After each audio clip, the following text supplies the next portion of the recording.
Welcome to Poetry is Democracy. I'm Jasper Nighthawk. I am myself an MFA alum, but today I'm here in my role as part of the Antioch Works for Democracy planning team. And I want to explain just a little bit about what that is. Antioch Works for Democracy is our university's multi-month campaign of education and action to build a more just and inclusive democracy during this critical election year. There's a lot to this broader project, from a voter registration drive to a book club.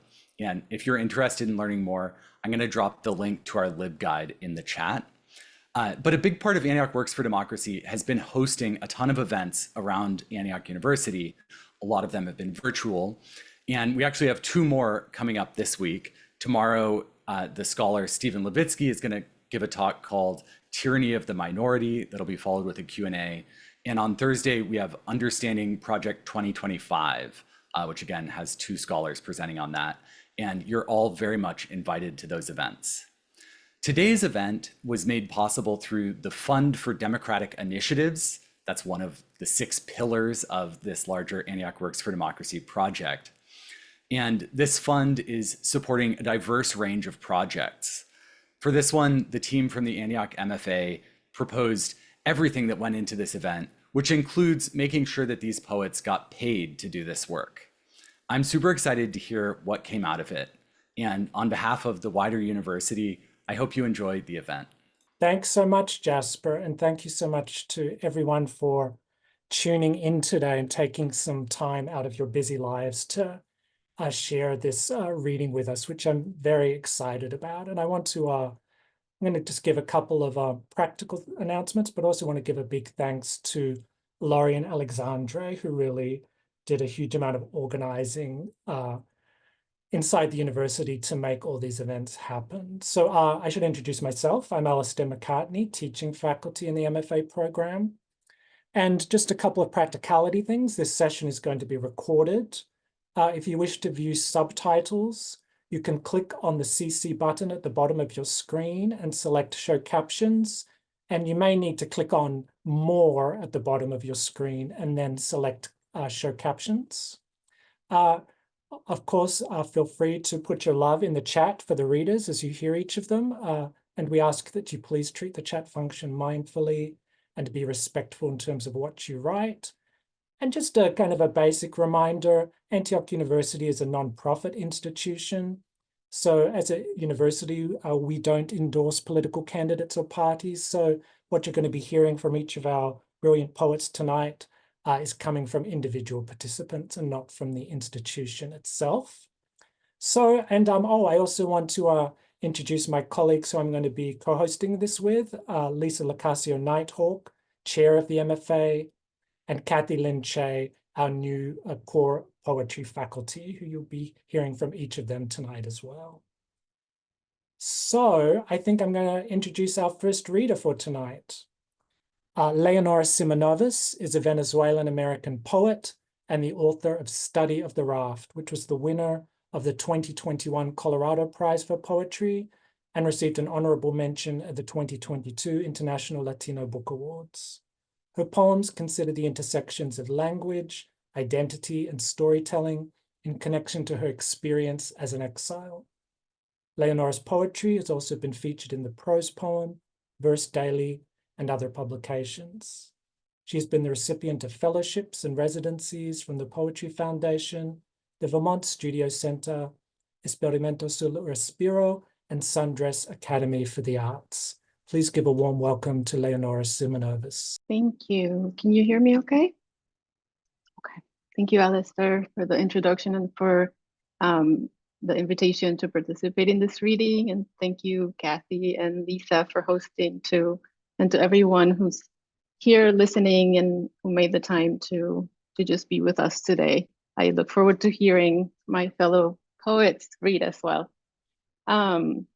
I'm going to read 3 poems by 3 very different authors and from different timelines, different countries, different backgrounds. And I chose them because they all have a lot of things in common, even though they are not from the same country or even speak the same language. And I'm going to start with Georgina Ramirez. She's a Venezuelan poet living in exile in Santiago de Chile right now. I'm going to read the Spanish version and then the English translation by David Brunson. 4,900 kilómetros. Perdona que te llene la tierra de nostalgia. Estoy anegada y me desbordo. Mi país hoy es un animal herido y yo muerdo por él. Somos llaga, lamento y exilio. Llevamos un dolor en los hombros. Queremos ser sonrisa, lo juro, pero la boca se niega a esbozar el gesto, porque en mi país hay hambre y yo no puedo dormir con tanto estómago vacío. Mis niños mueren en las calles y en los hospitales porque alguien decidió que sus vidas no valen y los encarcelan. Aunque no lo creas, a mis niños los ponen tras las rejas y les pegan y ellos no entienden. Así no se juega a los soldaditos. Mis niños sufren y por eso hoy, yo que estoy tan lejos, inundo tu tierra con mi llanto. 4,900 kilometers, and just content warning for violence in general. Caracas to Santiago as the crow flies. Sorry that the land fills you with longing. I'm flooded and I overflow. Today, my country is a wounded animal, and I bite on its behalf. We are sores, lamentation, and exile. We carry pain across our shoulders. We want to be smile, I swear, but our mouth refuses because in my country there is hunger, and I can't sleep with so many empty stomachs. My children are dying in the streets and in the hospitals because somebody declared their lives worthless, and they imprison them. Though you may not believe it, they lock my children behind bars and they beat them, and they don't understand. This isn't how one plays with toy soldiers. My children suffer, and for that, today, I, who am so far away, drown your land in my tears.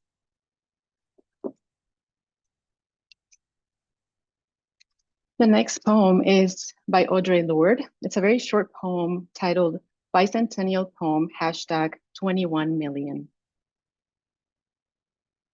I know the boundaries of my nation lie within myself, but when I see old movies of the final liberation of Paris, with French tanks rumbling over land that is their own again, and old Frenchmen weeping, hats over their hearts singing a triumphant national anthem, my eyes fill up with muddy tears that have no earth to fall upon.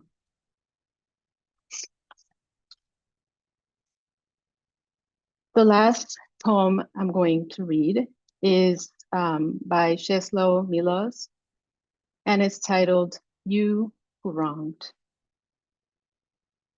You who wronged a simple man, bursting into laughter at the crime, and kept a pack of fools around you to mix good and evil, to blur the line. Though everyone bowed down before you, saying virtue and wisdom lit your way, striking gold medals in your honor, glad to have survived another day, do not feel safe. The poet remembers, you can kill one, but another is born. The words are written down, the deed, the date, and you'd have done better with a winter dawn, a rope and a branch bowed beneath your weight. And I wrote two poems that are sort of in conversation with these three poems, but also with everything that's happening in the world right now. And the first one is an abecedarian, and it's titled Homeland Abecedarian. A is for armies, arrogance, apathy. B, blatant lies passing as truth. Cowards, they were called. Their doors spray painted, one cross for each grave. Exiled, evicted, forced open, flesh as shield. Grapples, growls, grimaces. Hide, they tell the children who ignore them. Jaws wide open, they watch, keep their distance, hold on to one another. How will they language this madness, their grief magnified by cruelty, by the need for survival? Nudged towards oaths, obedience, obligations, pacts, promises. Our leaders recall ancient prophecies, ruin, destruction. Shame is their trade, sublime notions of sacrifice, not their own, of course. They tally, tame, threaten, take away spots in heaven. Understand, when you undermine a people's unity, upheaval ensues. The urge to vent, vanquish, wreck what walls remain. Extreme, all of it. What if we yield to asombro, bendiciones, comunicación, dignidad, educación, futuro, gratitud, humildad, imaginación, júbilo, libertad y mutualidad, no violencia, orgullo y pertenencia, querencia sin necesidad de refugio, saberes de la tierra? What if we uplift, validate, wonder, no more yokes or red zones? What if 0 hour begins now?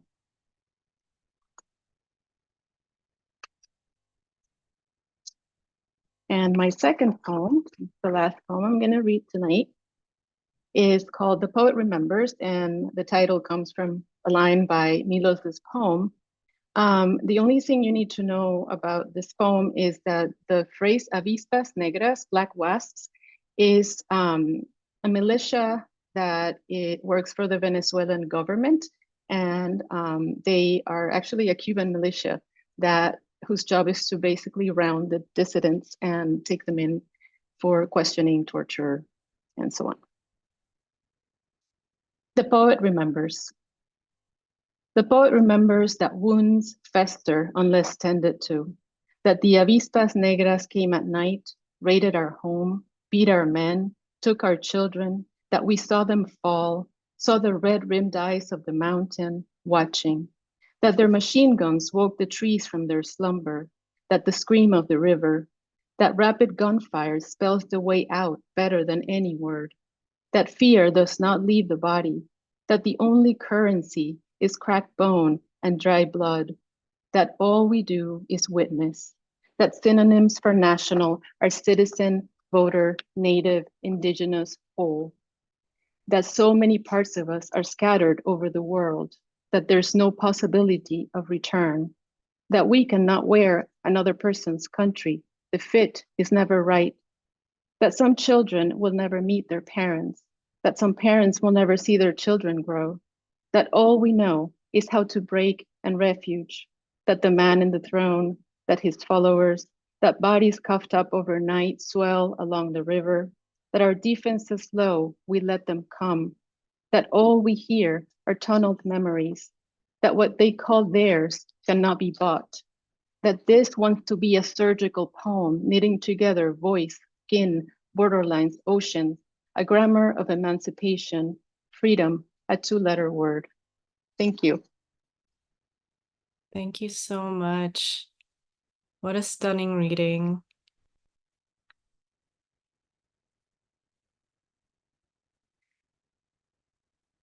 I love the phrase, the grammar of emancipation. I think that I'm excited to hear all the voices in defining poetry as democracy and what that can look like. I'm happy to introduce our next reader. Former regional director of the Poetry Society of America, final judge for the Penn's Best of the West Award, the Kate and Kingsley Tufts Poetry Awards, and the International Laurel Prize. Elena Karina Byrne works as a freelance editor, lecturer, screenwriter, and programming consultant and poetry stage manager for the Los Angeles Times Festival of Books. Best American Poetry and Pushcart Prize recipient. Her 5 poetry collections include If This Makes You Nervous. Everybody please welcome Elena. Thank you so much. Can you hear me now? Okay, great. Looks a bit fuzzy, but I'm here. That was such an amazing reading, and I loved hearing it in both languages, Leonora. I'm going to read 4 poems. The first one is my commission poem, but I'd like to read a quick quote that will somehow tie into all of this. It was written in 1989 by the poet and farmer Wendell Berry from his book called The World Ending Fire, and his chapter, Nature as Measure. The mentality that exploits and destroys the natural environment is the same that abuses racial and economic minorities, that imposes tyranny of the military draft, that makes war against immigrants and women and children with the indifference of technology. Democracy, with a line from Gerald Stern's Blue Skies, White Breasts, Green Trees. I tell myself a story I can't stop telling you. We're told our vote would count as freedom fell inside itself, like a squeezed concertina accordion, while the peninsula landslide continued talking shit to its neighboring shoreline. I know my poet brain broke faith in the end, fooling me, because it was not Nietzsche choking on an ice cream cone, but the heavy feathered head of one pepper tree, the top bending down as if to kiss its own torso. And it was not money, not your mother or mine, whispering one last goodbye from inside the jellyfish vortex of inhale and exhale, but the next blindfolded billion plastic bag lifting herself up and over the highway of passing cars, dragging along their draft currency of hurry and hurry. What I thought was a platter of Medusa's slick black head of hair laid out by a sleeper god, instead turned out to be animal root families, the burning trees' dark microbial network threads, earth miles from the backseat view. But here I am, and here you are, counted to survive the body, as the body asks to survive this living planet's protests. Harm. Some adults claim as their democratic domain of freedom brouhaha. After all, what nocturnes the political unmakes of us all witnesses, since greed's manhandling is bound to create the next herding animal who grunts and snags all she wants in the sad mudbath habitat of memory, where once reigning insulin greens are not confused with ash gray shrouds. Even if a wind-up cuckoo clock ticking inside the leaky shower turns out to be a grief confession from the future, telling us we're running out of water, that cocktail-colored dusk still crashes our overcrowded CO2 party nightly, somewhere between this untethered horizon line and the same unseen animal air. We of I, of you, in they all breathe, to believe no creature will fall extinct from the alphabet. Look up where everything is indigenous and stars appear like fallen chads on the black floor of faith and outnumbers us. This next poem is by the poet Megan Fernandez, illustrating what she calls a violence of insight, in which I become a mythology and also executed. Sometimes I could see my parents spiraling in the Americas, in the opera rooms and dives in the bodega where the VCR played Bollywood in Northeast Philly, where my dad worked. In January, I will visit India and fail there too, because I am childless, or because I'm in America where they gun down babies, or because I took too long to come back. Some days I close my eyes and imagine a body of land without relatives like Iceland and her flagrant light flaring in dance, and those magnetic poles a green current whistling across my eyelids. I want to throw myself in and come out dainty, come out graceful. Grace is a word that stings because if you don't have it, you are not a lady. And if you are not a lady, then what are you? Chucked meat, beast girl on speed. My parents hardly ever let me go on sleepovers to any girl's house unless she was an immigrant. I had a Greek friend and Chinese. We had curfews and got slapped hard for mouthing off. We grew into dragons and ate too many pills in college, groveling on a floor that could barely pass for a forest, like a centaur that has been shot and pulled along by rope. The weight of the horse's body offending everyone. This next poem is by the poet David Hernandez called All American. I'm in this tiny statuesque and everywhere in between bony and overweight. My shadow cannot hold one shape in Omaha, in Tuscaloosa, and Aberdeen. My skin is mocha brown, no, 2 shades darker than taupe. Your question is racist, nutmeg, beige. I'm not offended by your question at all. Penis or vagina? Yes and yes. Gay or straight? Both boxes. Bi, not bi, who cares? Stop fixating on my sex life. Jesus never leveled his eye to a bathroom's keyhole. I go to church in Tempe, in Waco, the one with the exquisite stained glass, the one with a white spire like the tip of a Klansman's hood. Churches creep me out. I never step inside one, never utter hymns. Sundays I hide my flesh with camouflage and hunt. I don't hunt, but wish every deer wore a bulletproof vest and fired back. It's cinnamon, my skin. It's more sandstone than any color I know. I voted for Obama, McCain, Nader. I was too apathetic to vote, too lazy to walk down 1 block, 2 blocks, to be the voting booth.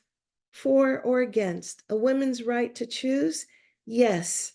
For and against, for waterboarding, for strapping detainees with snorkels and diving masks, against burning fossil fuels. Let's punish all those smokestacks for eating the ozone, bring the wrecking balls, but build more smokestacks. We need jobs here in Harrisburg, here in Kalamazoo, against gun control, for cotton bullets, for constructing a better fence along the border. Let's raise concrete toward the sky. Why does it need all that space to begin with? For creating holes in the fence, adding ladders. They're not here to steal work from us. No one dreams of Crab walking for hours across a lettuce field so someone could order the Caesar salad. No one dreams of sliding a squeegee down the cloud-mirrored windows of a high-rise, but some of us do it. Some of us sell flowers.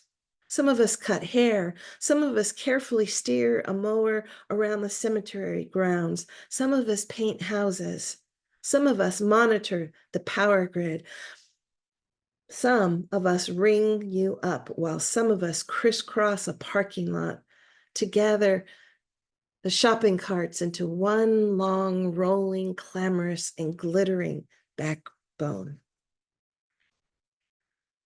I'm going to end with the amazing poet Vivi Francis's poem that was originally titled, and it comes from the photograph on her book. So look for this. It's amazing. It's Harriet Richardson wipes the poet Galway Kinnell. Harriet Richardson wipes Galway Kinnell's face after state troopers beat him with a billy club. That's 1965. It's for Matthew. In Selma that day, the photograph, it is the way she is looking at him, not his name, his pallor, not the city, nor the event, not even the blood on his neck. When I saw the picture, I realized someone cared enough to take it. There was only one lens. Then the entire world wasn't always watching. She pressed that cloth to his neck, as intimate as a kiss whispered into the channel of an ear, spontaneously, sudden and overwhelming as a father's embrace after a father's failure to embrace. I was 2 years old. It was before I knew what I was born into. It would have been illegal for me to have married my husband. My husband stares at the picture, but a man so compassionate cannot easily take in its lack. It takes the violating or the violated to know. You know why Galway was there. Why pretend? The reward of courage is this. My husband told his parents he would marry me, period. He expected his parents to live up to the values they espoused. They have. If I cry, my blue-eyed father-in-law, whose father left Germany in the nascent rise of Hitler, cries. Galway's eye to Harriet's brown as mine. Look at the way he looks at her.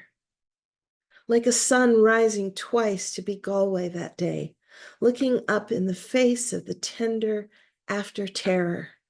See, the grace of gratitude, he being there, she being her.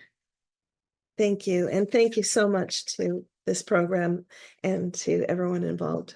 Thank you so much, Elena. So great to hear you read. It's my pleasure. If we haven't met, my name is Lisa Locascio Nighthawk. I'm the chair of the MFA program. And it's my pleasure to introduce our next reader, Jonathan C. Chou. Jonathan is a poet, psychiatrist, and medical educator. He received his MS in narrative medicine from Columbia University and his MD from the Keck School of Medicine of the University of Southern California. His debut poetry collection, Resemblance, was awarded the 2023 Saturnalia Books Alma Book Award. His writing has appeared in Synapsis, The Healing Muse, and the Journal of Medical Humanities. A recipient of the I should read this out instead of making a malapropism of it, of the SAMHSA Minority Fellowship from the American Psychiatric Association. He teaches in the MS in Narrative Medicine program at the Keck School of Medicine and practices psychiatry at the Massachusetts Institute of Technology, where he is the Multicultural Community Engagement Specialist. Please welcome Jonathan C. Chou. Thank you so much, Lisa. And thank you, Alistair, for inviting me, and also Cathy Lynn for co-hosting. And thanks, everyone, for being here tonight. So I wanted to start my reading with a brief quote, an epigraph. Coincidentally, next week is Indigenous Peoples Day.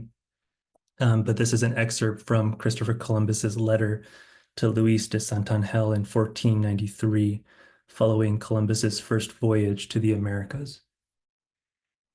I write you this, by which you shall know that in 33 days I passed over, where I found very many islands peopled with inhabitants beyond number. And of them all I have taken possession.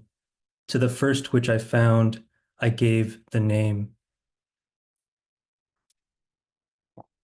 The first poem that I'll be reading is by the poet Myung-Mi Kim and is titled And Sing We, from her first book, Under Flag. And sing we. Must it ring so true, so we must sing it. To span even yawning distance, and would we be near then? What would the sea be if we were near it? Voice. It catches its underside and drags it back. What sound do we make? Speak, and it is sound in time. Depletion, replete with barraging, slurred and taken over, diaspora. It is not the picture that will save us. All the fields fallow. The slide carousels near burnout, and yet flash, and one more picture of how we were to be. If we live against replication, our scripts stricken, black ants on tar, ponderous, pending change. Fabled voices say to us. And this breaks through unheralded. Sardines browned to a crisp over charcoal is memory's smell elicited from nothing. Falling in that way. Sensibility of the first grade teacher, feet firm on the pump organ's pedals. We flap our wings, butterfly, butterfly, fly over here. Once we leave a place, is it there? Prattle, heard, found, made, in kitchen. No longer clinking against the sides of the pot set to boil. Prattle displaced. Guard birds that should have been near all along. Prattle done, prattle gone, just how far do voices carry? What we might have explored, already discovered, falling down, call back, fall back, whip or will, not the one song to rivet us, trundle, rondo, not a singular song, trundle, rondo, what once came to us whole. In this we are again about to do. In the times it takes to, dead, la, trundle, rondo. For a long time it stood marker and marked. Mostly we crossed bridges we did not see being built. So in response to tonight's theme of poetry and democracy, I put together a hybrid chapbook of poetry, prose, and image, which I'll be reading from tonight. Titled Bound Form, the chapbook summons forth the ghosts and ruins of the first Chinese immigrant communities to arrive in the US as indentured laborers, as a means of exploring not only the polyvocality, but also the historical terms and conditions of being a participant in American democratic society. As I read, I'm going to be showing some images that I found during the research and writing process, the vast majority of which are taken from the 1994 book Rails East to Promontory, the Utah stations, and show the ruins of structures and communities that were built along the emergent transcontinental railroad. The first of the two pieces that I'll be reading is titled Meridian, and the sources for this poem include Teresa Hak-Kyung Cha's dictate, Leland Stanford's 1862 inaugural address, as well as a story about Leland Stanford's wife, Jane Stanford, and the Chinese herbal medicine doctor who once saved her life. Meridian. To extract each fragment by fragment from stone, they are, again, now as then, becoming the familiar shadow. From the word, the image, another word, another image, extract. The reply that will not be repeated again. The time that he has been listening, time that returns to time, now another, as then another, becoming the familiar image, word. Extract the time that he has been listening from the time that will not be repeated. Returns. Pungent and bitter and warm, it acts on the lung and urinary bladder meridians. In a decoction of 5 to 10 grams, shores, hillsides, plains, grasslands, riverbeds, and arid wastelands, the frame that cuts the image out, the far, of a degraded and distinct peoples, ingested. The path by which it enters, makes contact, transmits, transmutes, to become. She makes a full bloom, picks the flowers to wilt, to each she gives a new name, no longer his to be. Not knowing his real name, the governor's staff call him Dr. Hua Hing after the store that he was found in. Unknowing, unnamed, to be, to come, to be cut at the root from the tongue, the duration that speaks and spoken returns. For the rest of his life, the name by which he becomes. We are cast over the distance that light travels through time. To see is to see past. The decay of stars, our half-lives, use and use value. On the condition that we continue to function. Such usefulness deserves to be sold to total waste. Land of opportunity, the waves that crash, the only pleasure, turn back to past, to given. Not the rope that tethers, but the emptiness, nothing a knife to cut. From each movement, each sound assemble, requested or unsought, of an endless that now and then possesses the flock, horizon, written. The gathered, hands pressed to hands, pressed to bodies, seeking a single configuration, beseech. Land that rises, spell cast, shadow cast, of time, of word, dispel, returns, to land, to body of land, to name. Atlas of ashes, the numberless, nameless, from past, from future, ink, blood, begin. Last, I want to read a poem titled Hearth, which is both an erasure and a collage poem. And it takes as its primary source text this transcript of then 11-year-old Tyrus Wong's immigration interview on Angel Island in 1921. Hearth. What are all your names? I do not know. Before, present, ever, home. Arrived, the latter part of last. What is your mother's name, age, kind? Your next brother, your next brother. Any, all, only children, child, village named. Do you remember your family, how you went, your house?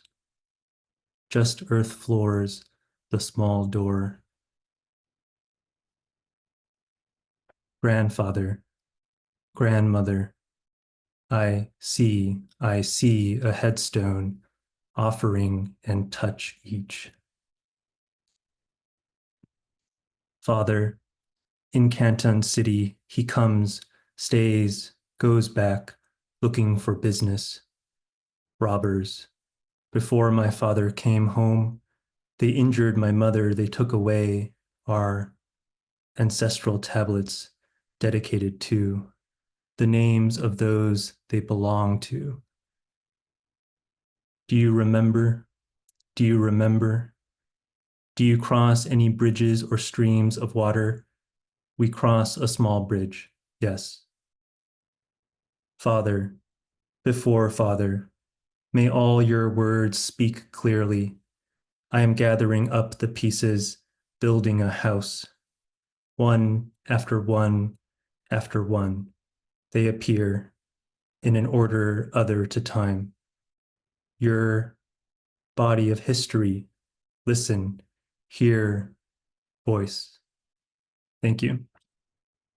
Thank you so much, Jonathan. That was really quite stunning, and just that use of rupture and discontinuity to tackle the theme or themes for tonight is really, I think it's going to really stay with me. It's really very beautiful. So I would like to introduce our fourth reader for tonight, another wonderful poet from the Antioch MFA program. Grant Chemidlin is the author of What We Lost in the Swamp from Central Avenue Poetry 2023, which this year was a finalist for Lambda Literary Award for Gay Poetry. Grant's recent work can be found in the Los Angeles Review, Palette Poetry, Quarterly West, Tupelo Quarterly, and the Academy of American Poets. Please welcome Grant Chemidlin. Hello, everyone. Thank you, Alistair, for the lovely introduction and for inviting me along with Lisa and Cathy. Thank you for this invitation. I'm honored to be here and to be reading alongside these incredible writers. I'm so excited. Everything we just heard was so amazing, and I can't wait to see what's left. And yeah, I'm just happy to be in conversation with everyone's work that they've written, as well as the amazing poems and poets they've brought in to join us. So thank you. I'm going to read one original poem, and then I'm going to be reading a poem that I've chosen, and they're both a little bit on the longer side, so I'm just going to jump in and kind of barrel through. And just a little up top about my poem, it's a sequence poem, so it's in parts, and there are 8 parts, just so that you know that I'm not going to go on forever. So this is my poem called The Homosexual Agenda. 1. A twink walks into the Republican National Convention and opens Grindr, causing a big gay red wave, the app to crash. No wonder they're obsessed with body politics. It's a shame about shame. 2. In 2016, my father voted for him. In 2020, I pleaded in an email saying, "Hello, Dad, I am your son." Linked the article where he joked about Pence. "Don't ask that guy, he wants to hang them all." "Good to hear from you," my father replied. "This is important to know." If my mother was telling me the truth, my father didn't vote. 3.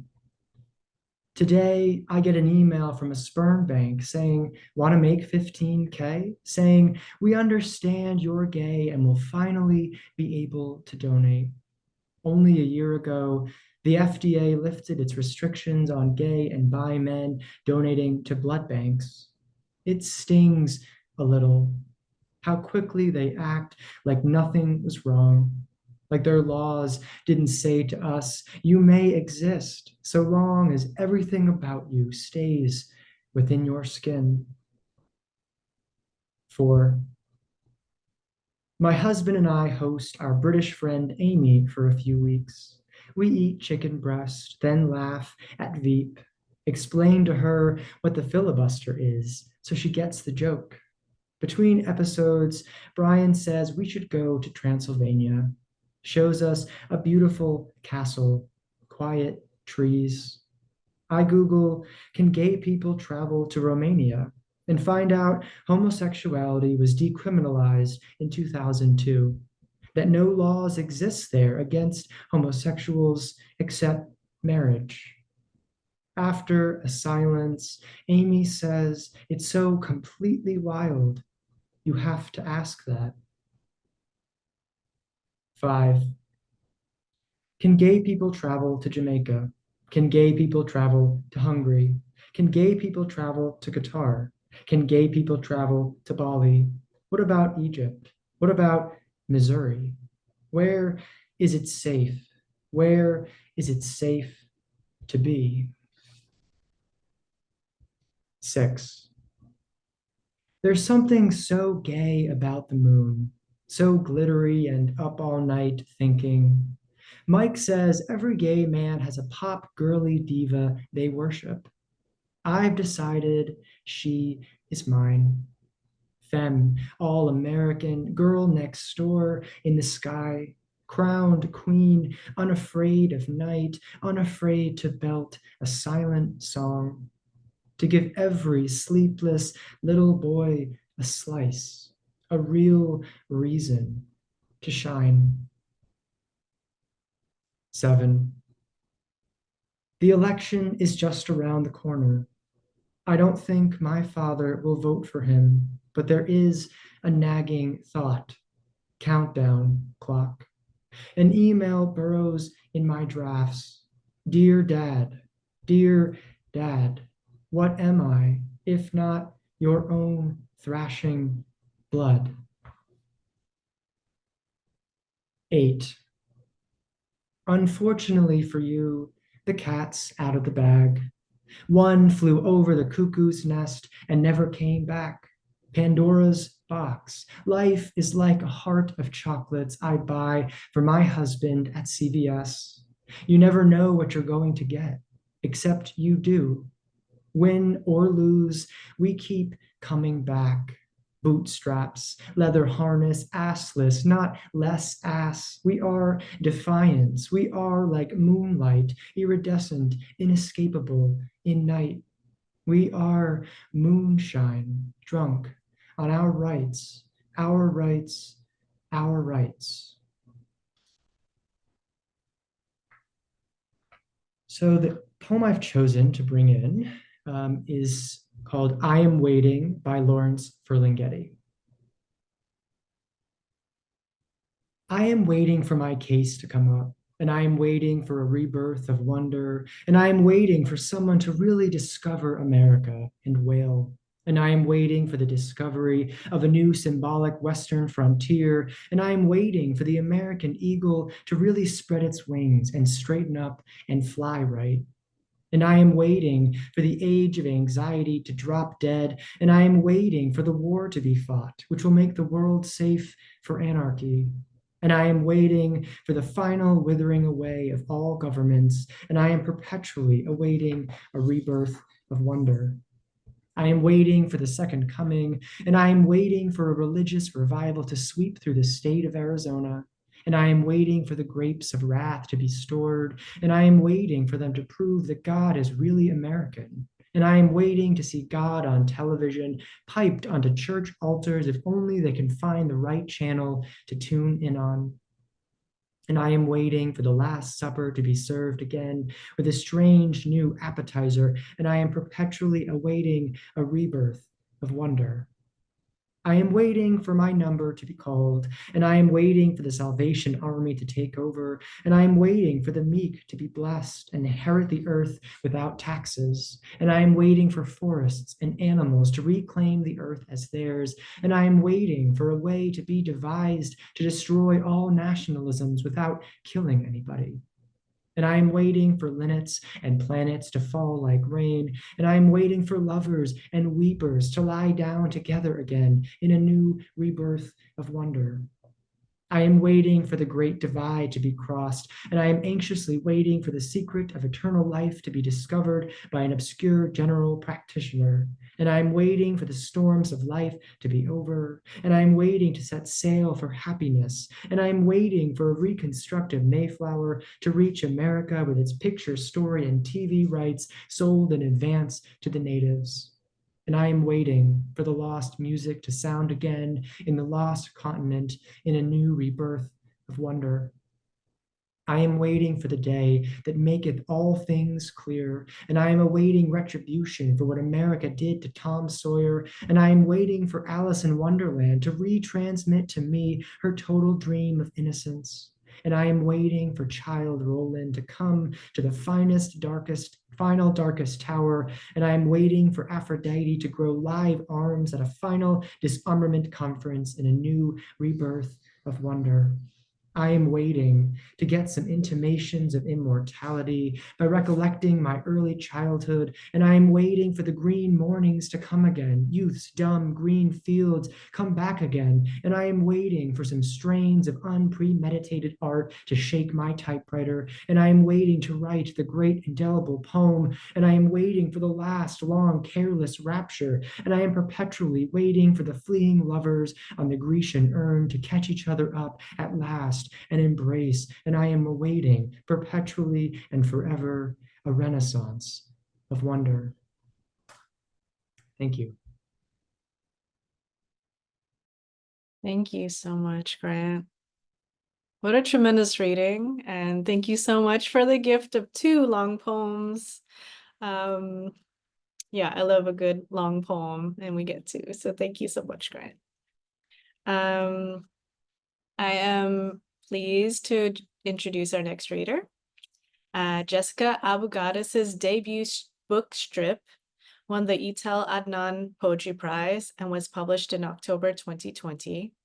Her poems are forthcoming or have appeared in Kenyon Review, Poetry, The Nation, Guernica, and the Yale Review, among others.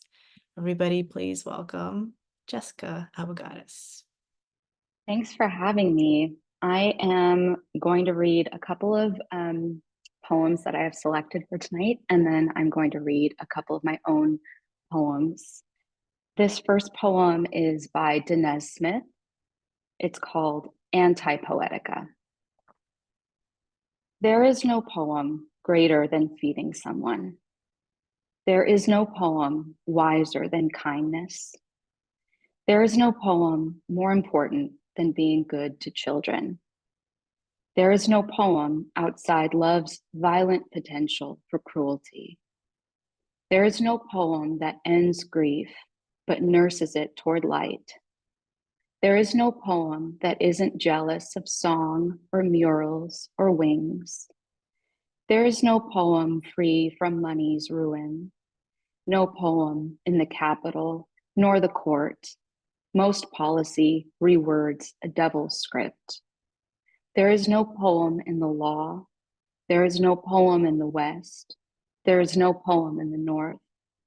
Poems only live south of something, meaning beneath and darkened and hot. There is no poem in the winter, nor in whiteness, nor are there poems in the landlord's name.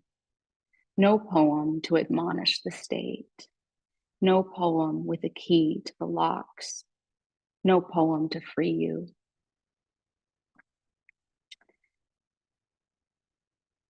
This next poem is by Maya Abu al-Hayat, who is a Palestinian novelist and poet living in Jerusalem, and it is translated into English by Fadi Judah. Plans. Now and then, I lay down plans to solve the world's problems. My plans eliminate longing from stories, remove exhaustion from groans, place full stops in runaway sentences, rescue even soldiers at checkpoints, along with children who grow up in detention centers, mothers who wear their wardrobes of patience, and also laborers who commit suicide off scaffolds. I save the whole world as a star might in well-drafted screenplays, with plans that my impoverished creativity ultimately kills. My plans, they would have worked. They would have saved us all. I think it's really interesting that both poems kind of end on the same sort of note. If they would have saved us all, no poem to free you. The first poem I'm going to share is my response, sort of, to Dinez's poem, which had me thinking a lot about the limitations of poems, what they can't do for us. And I've often felt in the last year of watching and enduring a genocide that, what is this poetry for? And also the limitations of democracy and what democracy did not prevent. So, failed poems. Failed poems will crawl out of the drain and try to kill you like some 80s horror flick. The picture of us at the Santa Fe rail yard, foreheads glistening, the black widow creeping from the mound of linen still warm from our bodies, mechanical hum of crickets when you push into me in the middle of the night, when I can't sleep and the years replay like a foreign movie, a terrible one where the voices sound underwater. Failed poems will steal your breath when you wake parched, hungover, emptied in a room full of the steady buzz of the refrigerator. When all that excites you is momentary, an earthquake in which all the books shake in place and nothing falls. No one ever reads failed poems, but they follow you home in the dark and tuck in beside you. Failed poems are cute, grim reapers that live in cartoon snowcaps.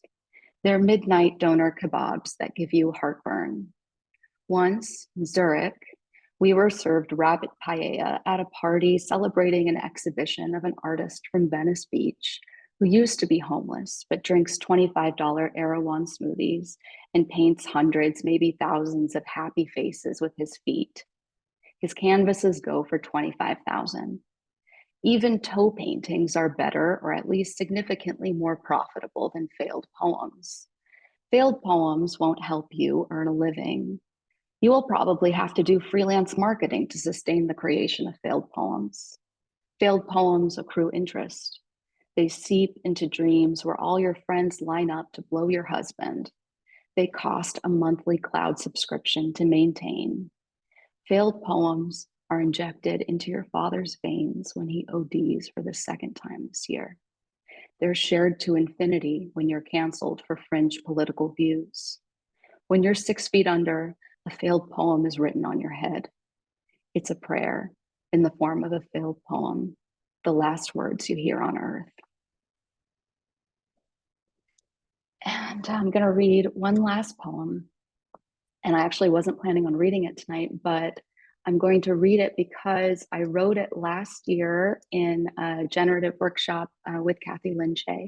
So thank you, Cathy. Hey, we went one by one, then all at once.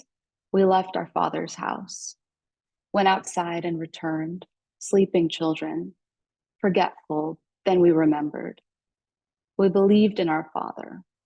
We believed our Father in heaven. We left the house of our Father. We left the house and our Father is in heaven. We left heaven and went to work in America. We toiled and were paid by our Father. We unionized and made our Father cry uncle. We were children. We were not wrong. We lived under our grandmother's sofa cushion. We lived in a tract suburb made of the same identical house. We took a limestone brick and placed it in our house in the suburbs. Our house in the suburbs was pink with palm trees and pink with limestone. Our house in heaven. Our house in America where we worked for our Father. Our house in heaven where God was limestone. Our limestone brick we planted in our yard without a flag. Our flagless yard in the suburbs of heaven where we only lived for God.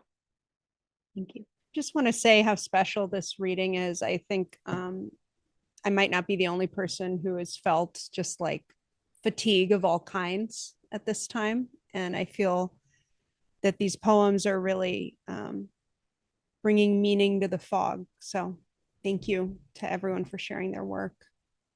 It's my pleasure to introduce our last reader, Shonda Buchanan. Twice Pushcart Prize nominee, a Best of the Net nominee, California Arts Council established artist fellow, and Oxfam ambassador. Shonda Buchanan is the author of 3 books of poetry and the memoir Black Indian. A USC Los Angeles Institute for the Humanities Fellow, a City of Los Angeles Department of Cultural Affairs, Master Artist Fellow, Penn Emerging Voices Fellow and mentor. Shonda's forthcoming books are The Lost Songs of Nina Simone and Children of the Mixed Blood Trail. Please welcome Shonda. What an honor and a privilege to be a part of this reading. Thank you, everyone. Thank you so much for asking me and allowing me to be a part of this. Can everyone hear me? Can you hear me? Okay. So I'm reading a poem by Langston Hughes. And when I was asked to participate in this is the first poem that I immediately came to mind and I wanted to read. It's a little long, which is unusual for Langston Hughes, but he had something to say about this. And so my poem speaks to that as well. Let America be America again. Let America be America again. Let it be the dream it used to be. Let it be the pioneer on the plain seeking a home where he himself is free. America never was America to me.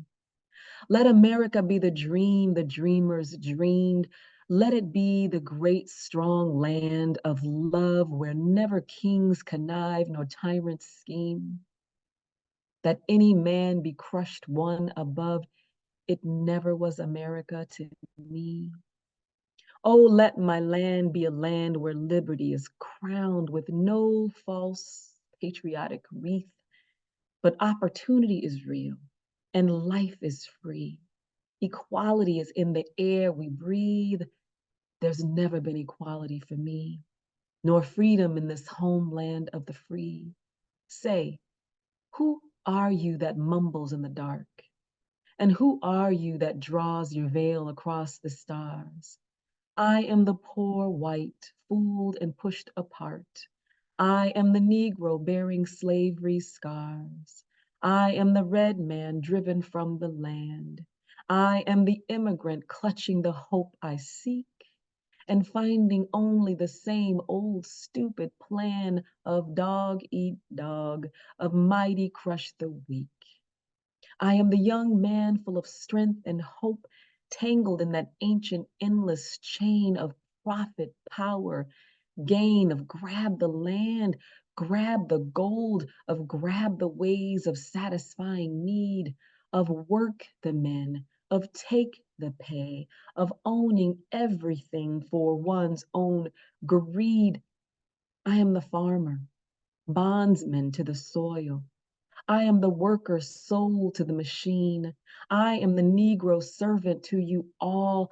I am the people, humble and hungry, mean, hungry yet today despite the dream. Beaten yet today, O pioneers, I am the man who never got ahead. The poorest worker, battered through the years, yet I'm the one who dreamt our basic dream. In the old world, while still a serf of kings, who dreamt a dream so strong, so brave, so true, that even yet its mighty daring sings in every brick and stone, in every furrow turned, that's made America the land it has become. Oh, I'm the man who sailed those early seas in search of what I meant to be my home. For I'm the one who left dark Ireland's shore and Poland's plain and England's grassy lay, and torn from Black Africa's strand, I came to build a homeland of the free. The free? Who said the free? Not me. Surely not me. The millions on relief today, the millions shot down when we strike, the millions who have nothing for our pay, for all the dreams we've dreamed and all the songs we've sung, and all the hopes we've held, and all the flags we've hung, the millions who have nothing for our pay, except the dream that's almost dead today. Oh, let America be America again. The land never has been yet, and yet must be.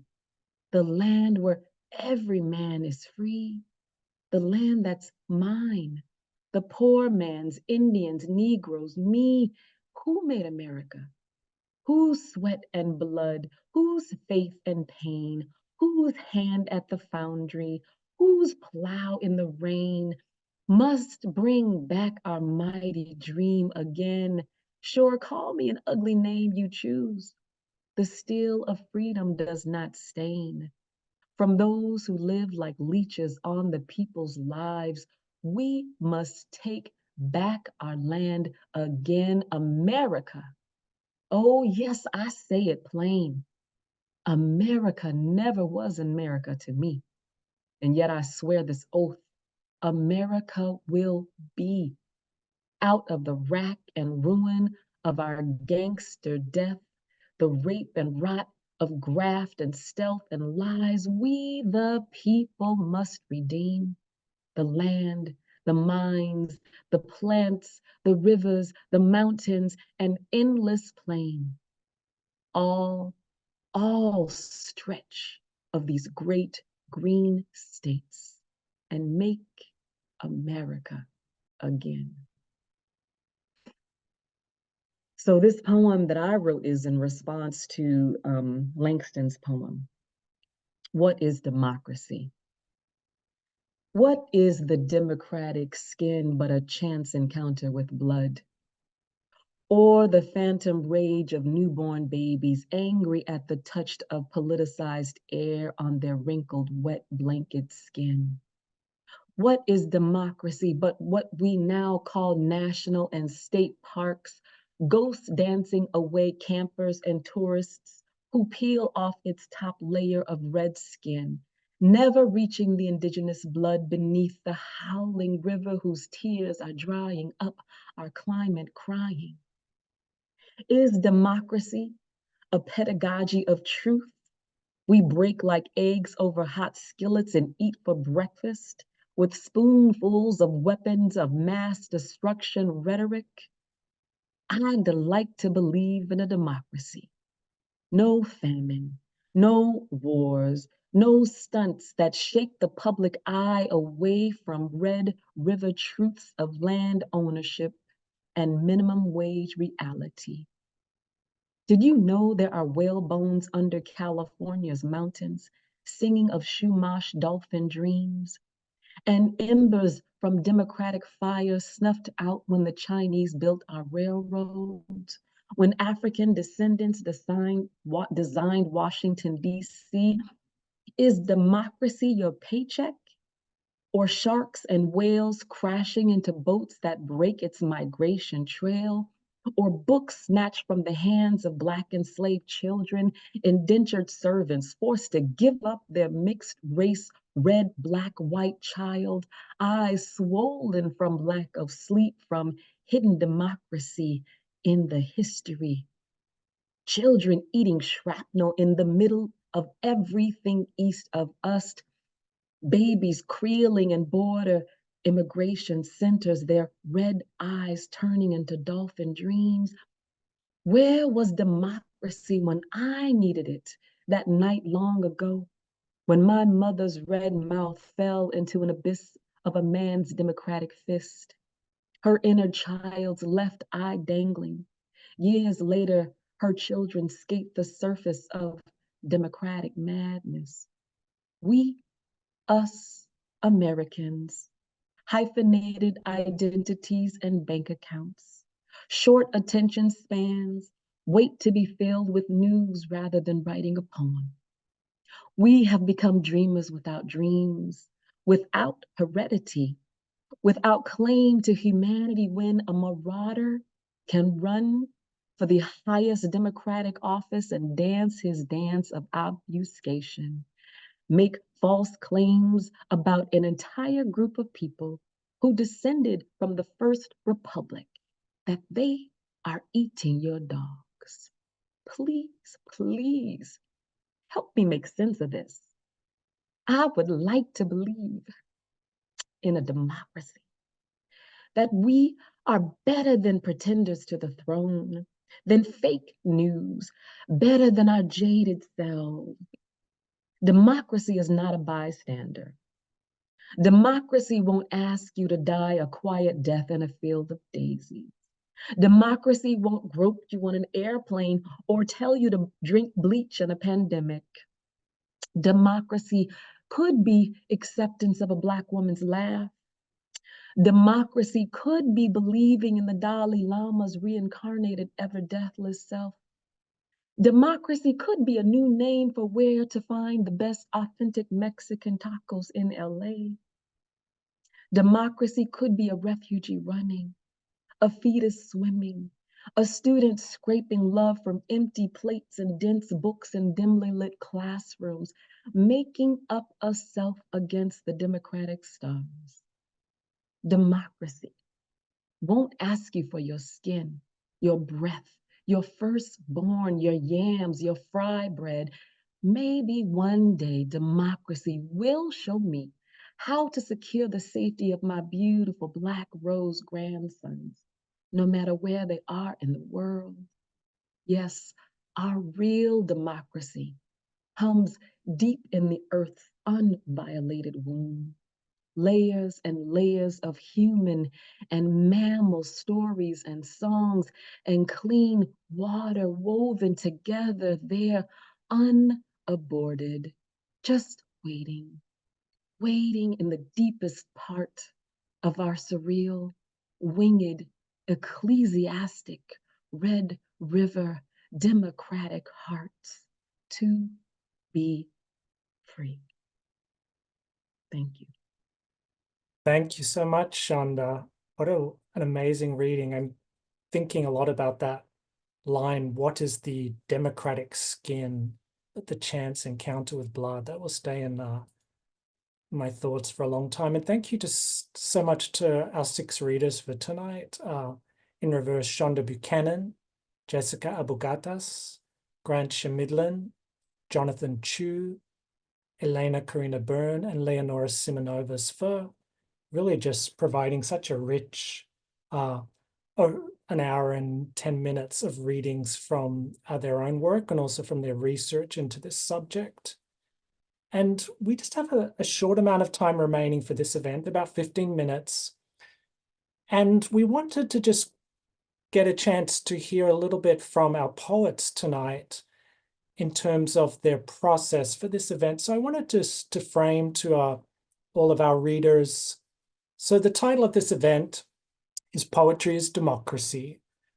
It's when I initially was thinking about the title, I think initially my first thought was democracy is poetry, but luckily I tested that out on my husband, who immediately was like, no, that term, there's a cliched aspect to that term.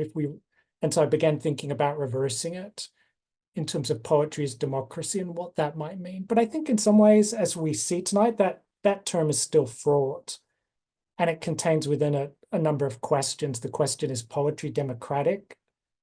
And perhaps in reverse, can democracy be poetic? But for our readers tonight, I was wondering if we might hear from each of you in terms of your process for tonight, but just in terms of the central aspect of this question, like what does poetry as democracy mean to you as poets, both in terms of your work, in terms of the poems you chose? What do you think we might learn about democracy from poetry? Can we learn about democracy from poetry? And how might poetry question and expand our democratic vistas? So if you want any of that repeated, I know it's quite a wieldy unpacking, but I think it's a thorny topic. But did any of you want to jump in terms of those questions and also just your process for this evening, this afternoon, because it was so rich and really mesmerizing? Can I jump in for a quick moment? Absolutely, Shonda. Yes, thank you. When I was rereading that poem, I was thinking it would be so great if someone delivered this to the Trump campaign, and if they made everyone read it, before they started with whatever rhetoric against humanity. But I was thinking about what actually represents us, and how is it that there's such a myopic rhetoric. And as of now, poetry is nowhere in it, unless you think about Amanda Gorman's, January inauguration poem. But I do think poetry can be a tool for democratic discourse and discussion, but also poetry is the language of the heart. So how can we allow for this kind of, that element, that engagement to enter into the rhetoric right now? And it can invigorate us as well, because now we're a little tired, we're a little exhausted, we're a little tense, we're a little anxious about what's going to happen November 6th, 7th. So I think poetry can be that tool for us to rest and then also engage. Like a pedagogical tool, yes, Shonda. I really felt that in the poem you wrote for the event tonight, actually, that it was approaching this topic from both through, emotionally and intellectually and in a very rigorous manner, actually. What about our other readers for tonight in this notion of what poetry can teach us about democracy? Can it teach us about democracy? How can it question and expand our notions of democracy? Elena, did you unmute? Yeah, I mean, I'm just thinking about the nature of language itself. And Roland Barthes has this wonderful phrase. He says, language is a skin.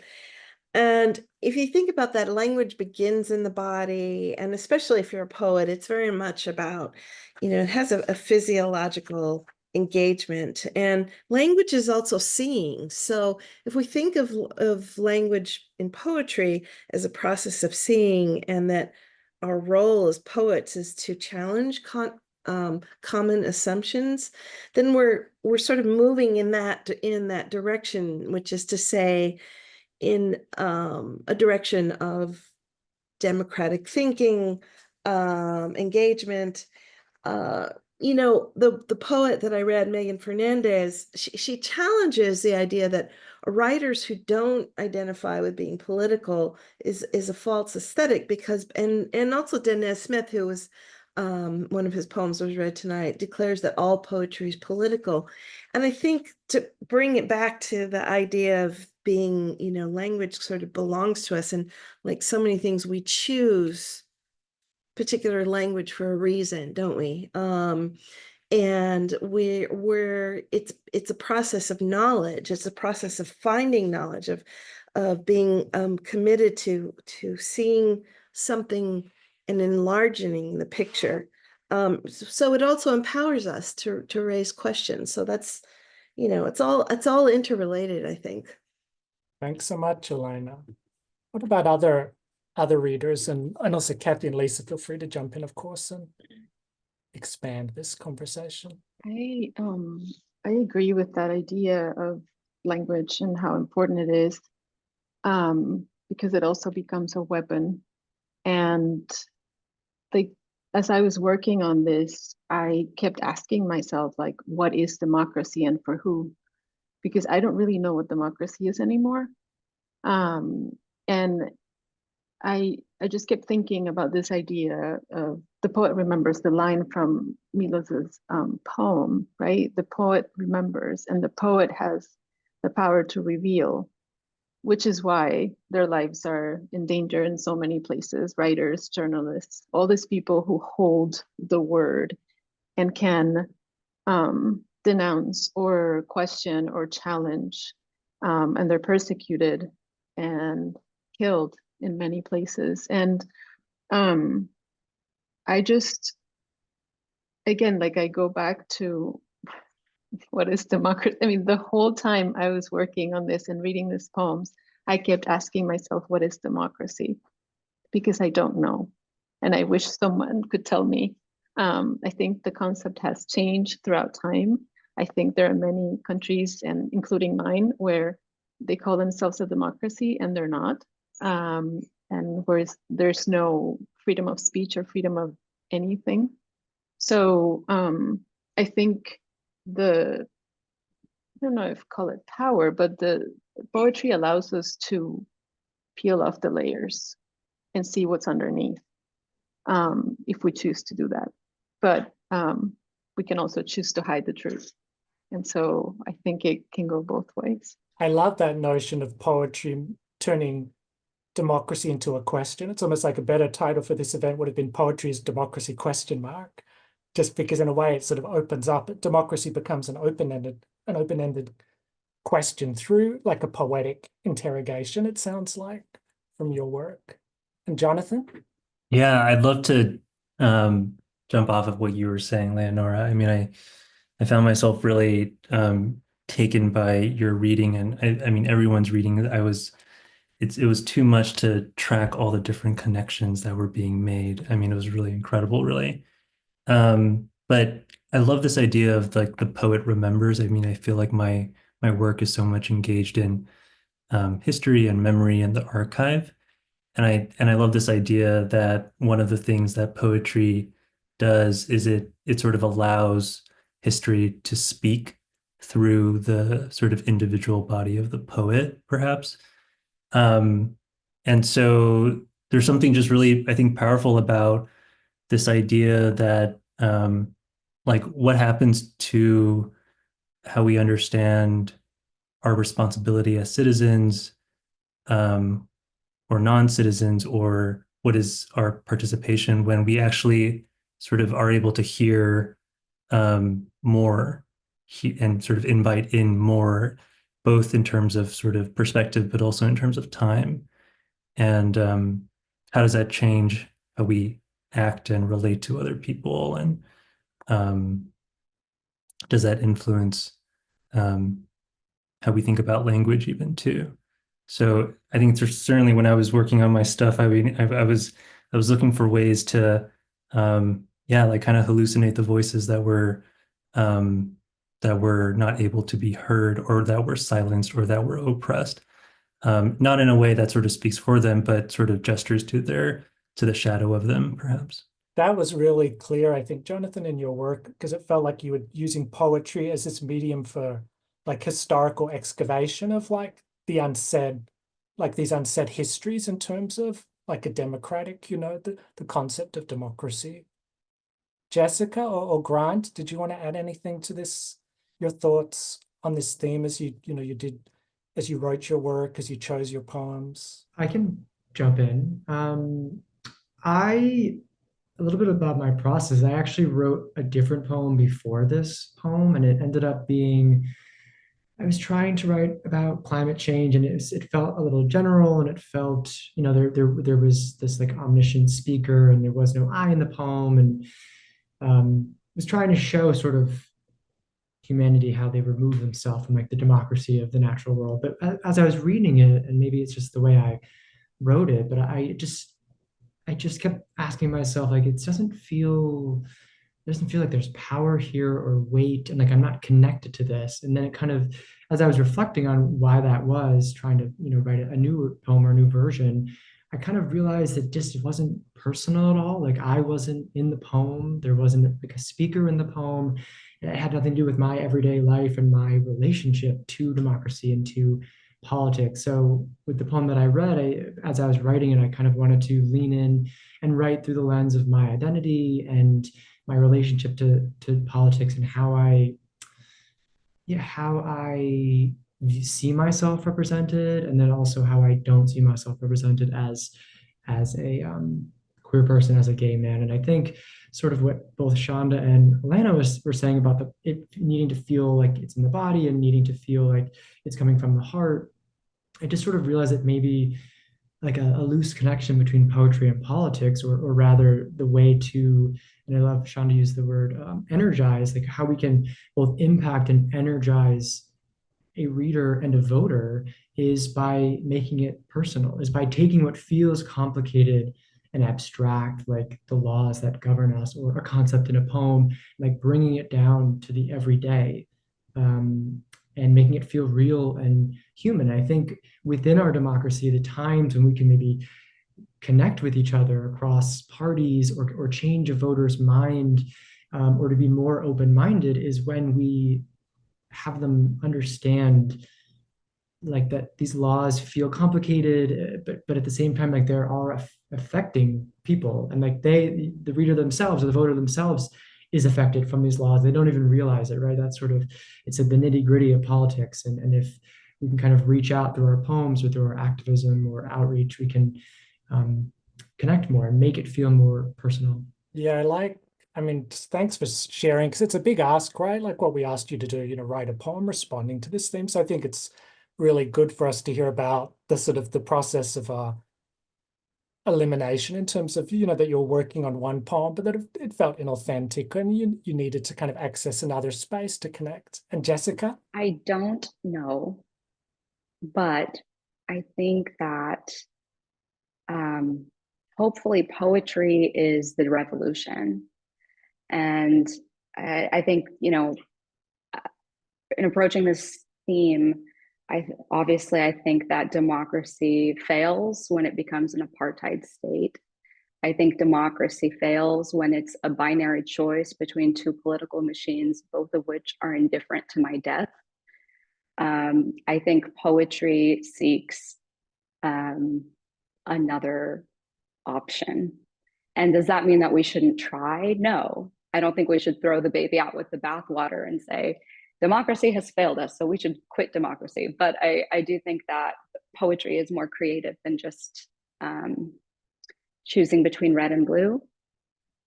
So I think hopefully poetry can be the revolution.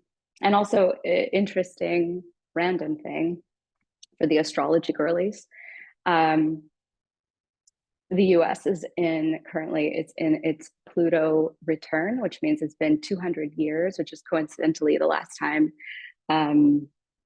that happened, that astrological event happened, was the American Revolution, when the country was founded. And so it's interesting. I just think that let's see what happens.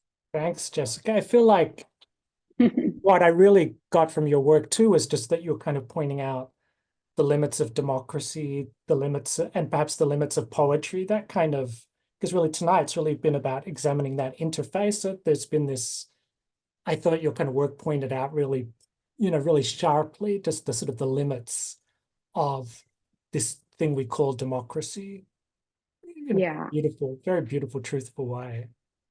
Thank you. Well, I think maybe to put it in a positive note, I think maybe poetry is we the people, and the poet's job is to keep society's eyes open. And so that means that there are not just two choices, but there are many, many, many, many different choices and possibilities that happen in poetry. Thanks so much, Jessica. We're at 5:30. I want to be mindful and respectful of our readers' time tonight, our audience's time. Cathy or Lisa, did you want to share anything before we wrap up for this evening, this afternoon, depending on where you are? I just wanted to say thank you to everybody and the incredible power of your making, the incredible power of that feels very much like an action. Poetry is an action, and the poems are these actions being put into the world in some way. And I am very grateful for everybody's work and everybody's thinking and everybody's making. And I'd just like to say, in addition to commending the incredible poets who shared their work with us, just to really recognize my colleague, Alistair, who conceived this event sort of whole, just, from the head of Zeus, and presented it fully formed while I was still kind of like waiting in the shallow end, being like, well, maybe we could have a talk about democracy. And Alistair, you came up with something that was so much more beautiful and representative of the values of our program, and also of the incredible wealth of writers that we have in our alumni and student community. So thank you so much for your hard work on this event. Oh, thank you, Lisa. And just thanks for we've been here for an hour and a half, and I just can't believe, I think, Jonathan, perhaps you mentioned just in terms of, the richness and the immensity of these 6 visions we got tonight. And it's going to take a while for me to sink in, but I know I'm going to really leave this screen and just really feel, I feel like in my body and my psyche just enriched, and yeah, like as Cathy said, by just these beautiful makings.